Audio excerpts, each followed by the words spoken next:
Don't forget to like the video, share your thoughts in the comments, and subscribe to stay updated with our latest.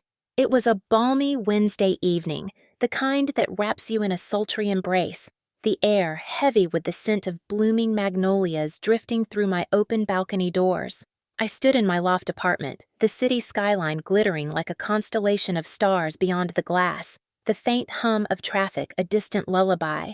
At 42, I'd grown accustomed to my own company, the solitude a familiar companion since my daughter moved across the country for college 2 years ago. My evenings were usually a quiet affair, a glass of rosé, the soft glow of a lamp, and the pages of a novel to lose myself in.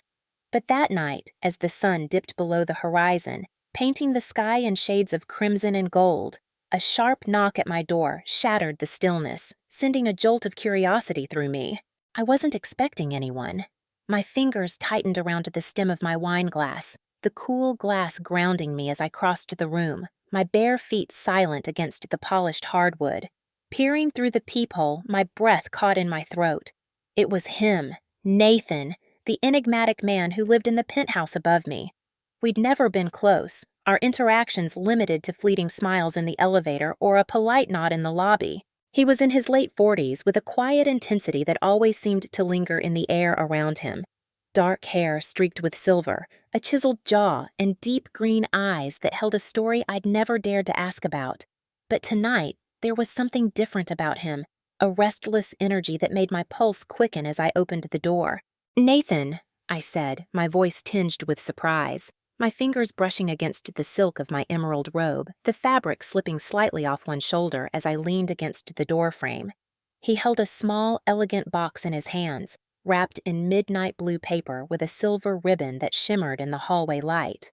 "Hey, Vivian," he said, his voice a low, velvety murmur that sent a shiver down my spine. His gaze flickered over me, a fleeting heat in his eyes that made my skin tingle. "I hope I'm not interrupting."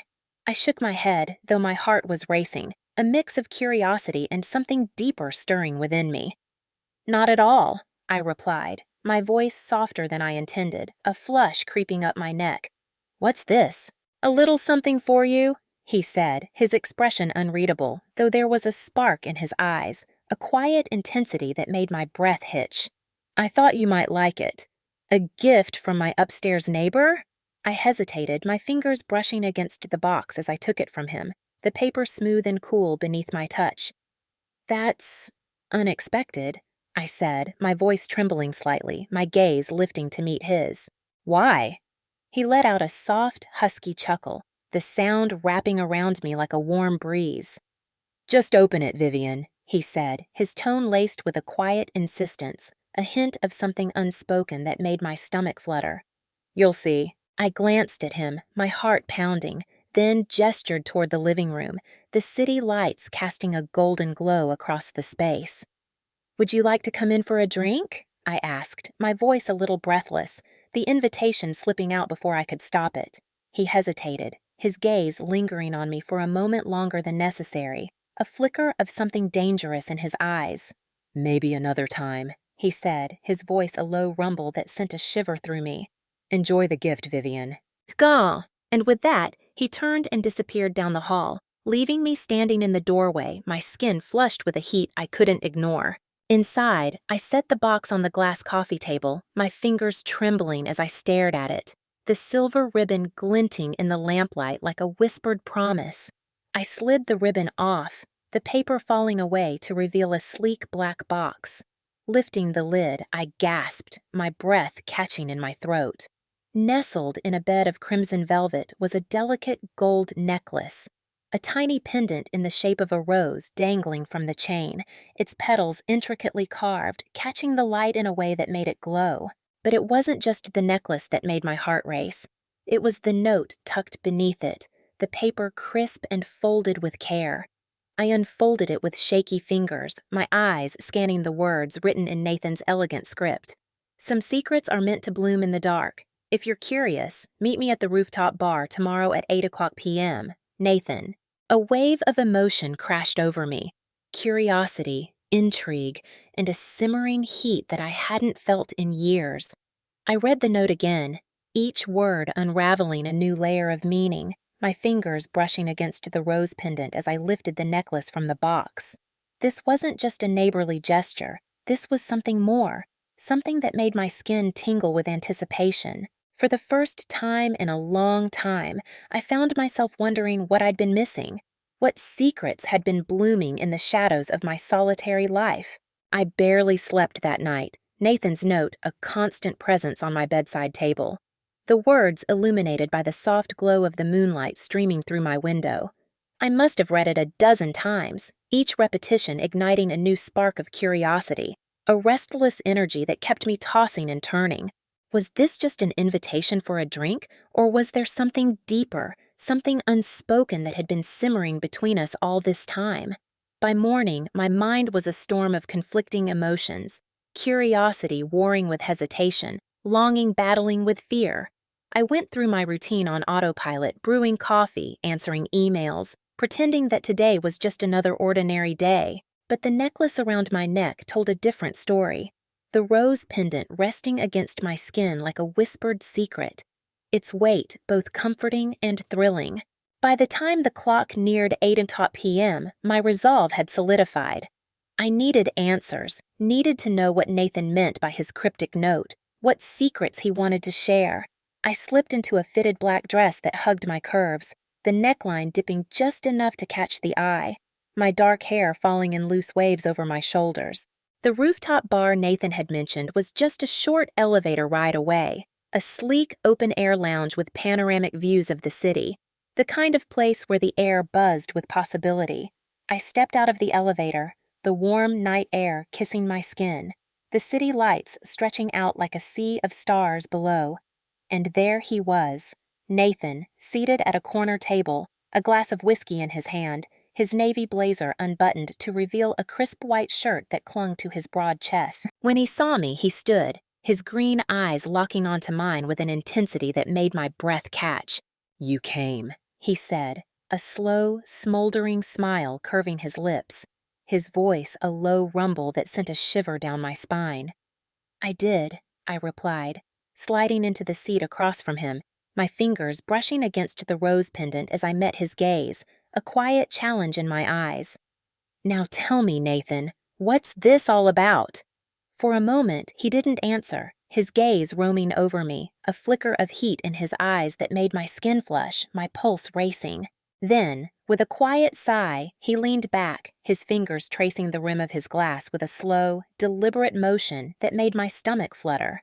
"I suppose I should start from the beginning," he said, his voice a low murmur that seemed to wrap around me, pulling me closer despite my resistance.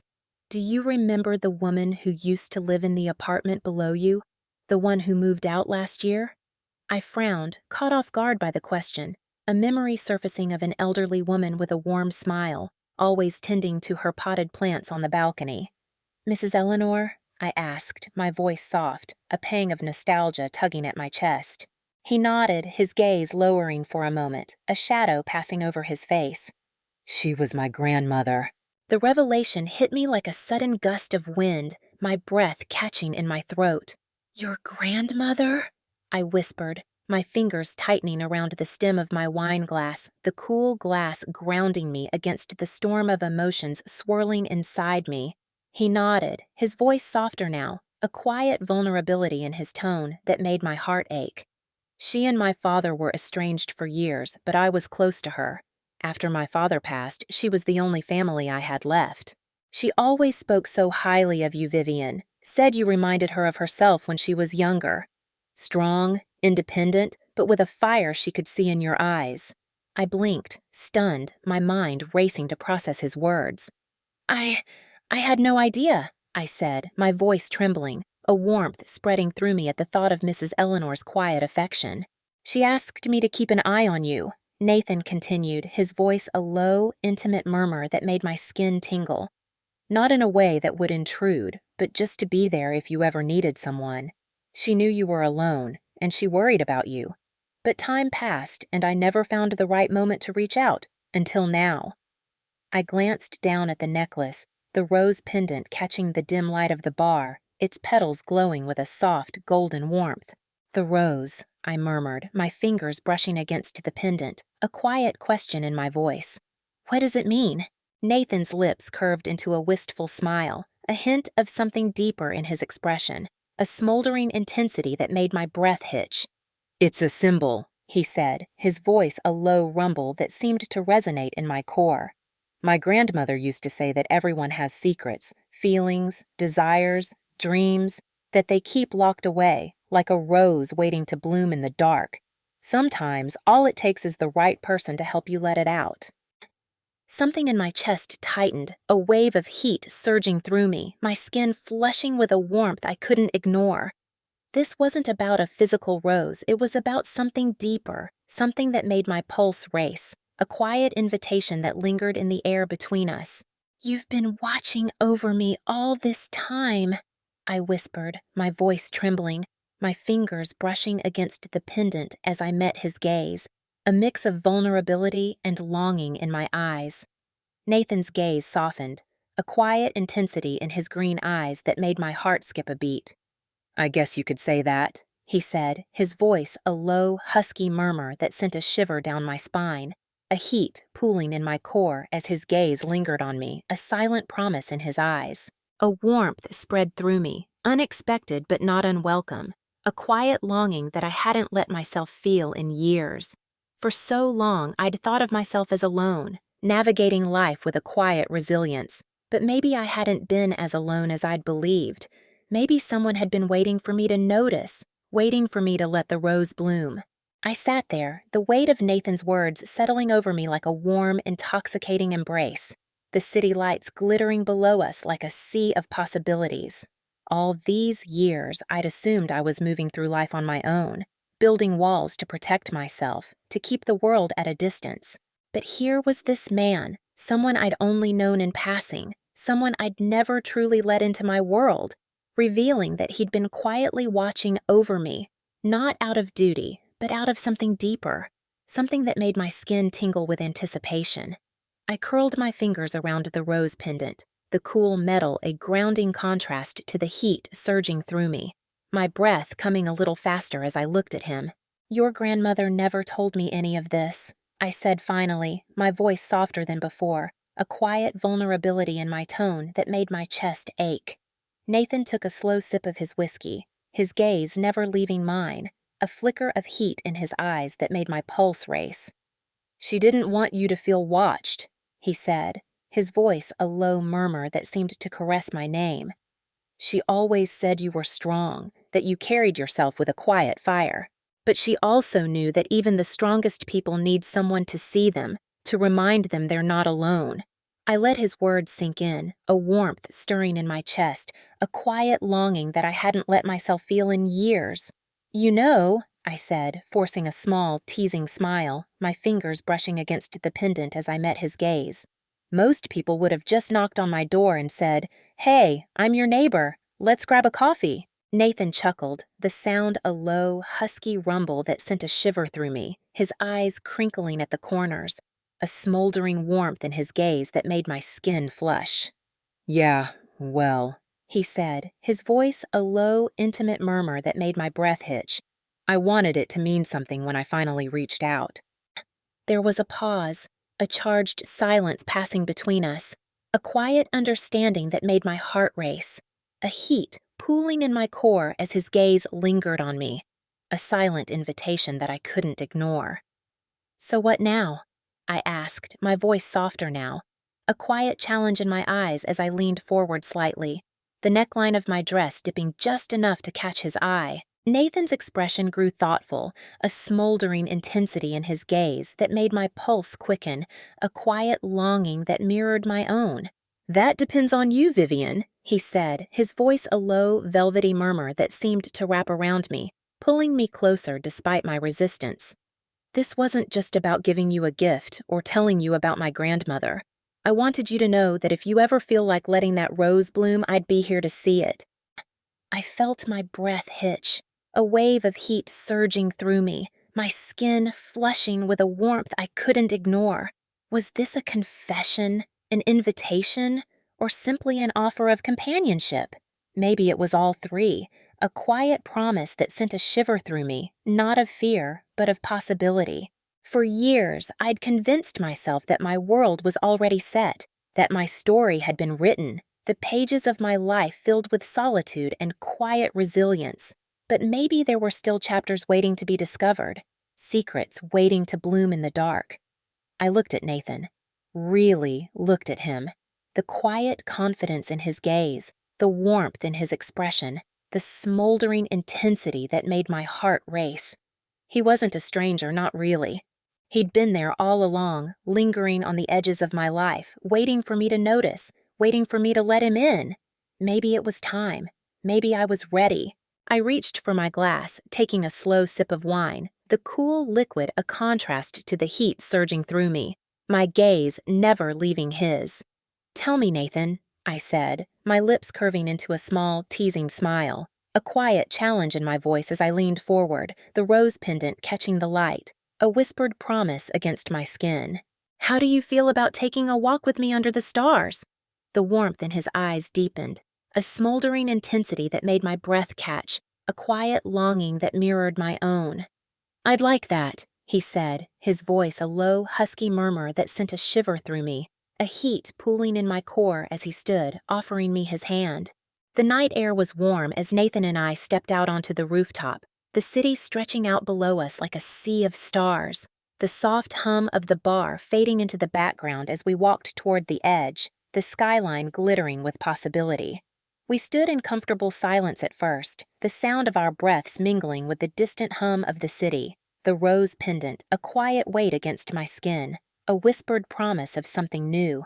It was strange how a single moment, a single gift, could unravel years of solitude, could make me question everything I thought I knew about my own life. "You seem deep in thought," Nathan said, glancing over at me, his voice a low, intimate murmur that made my skin tingle, a quiet warmth in his gaze that made my heart race.